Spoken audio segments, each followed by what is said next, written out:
বাংলাদেশে এখন সবচেয়ে বেশি উচ্চারিত শব্দ হচ্ছে জ্বর। কারণ প্রায় প্রতিটি ঘরে একজন দুজন বা অনেকেই জ্বর আক্রান্ত। এমনও পরিবার আছে যে পরিবারের প্রায় সবাই জ্বরে আক্রান্ত হচ্ছে।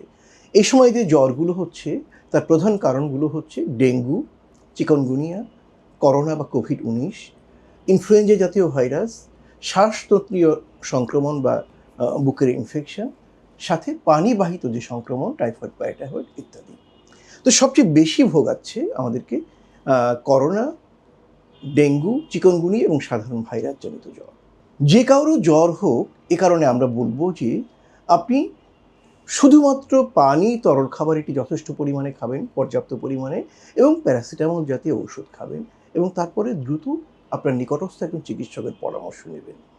চিকিৎসক আপনার জ্বরের লক্ষণ, বৈশিষ্ট্য এগুলো শুনবেন, দেখবেন, বিচার করবেন। প্রয়োজনে ১টি, ২টো বা ৩টি পরীক্ষা করে জ্বরটি কোন ধরনের সেটি শনাক্ত করবেন এবং সেই অনুযায়ী চিকিৎসা দেবেন। যারই জ্বর হোক না কেন, আমরা বলবো যে সে যেন নিজে নিজে অ্যান্টিবায়োটিক জাতীয় ওষুধ গ্রহণ না করে।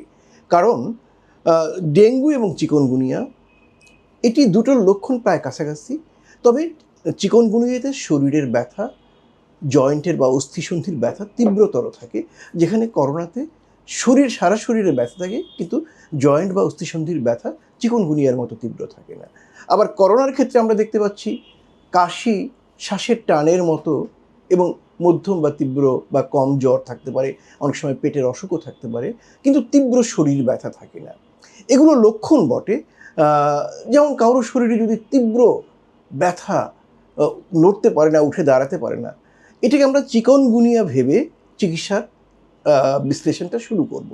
তেমনি আবার কারোর সারা শরীরে জ্বর আছে, তীব্র মাথা ব্যথা করছে, চোখ ব্যথা করছে, গায়ে লাল লাল ফুসকুড়ির মতো উঠছে, সেক্ষেত্রে আমরা এটাকে ডেঙ্গু ভাববো।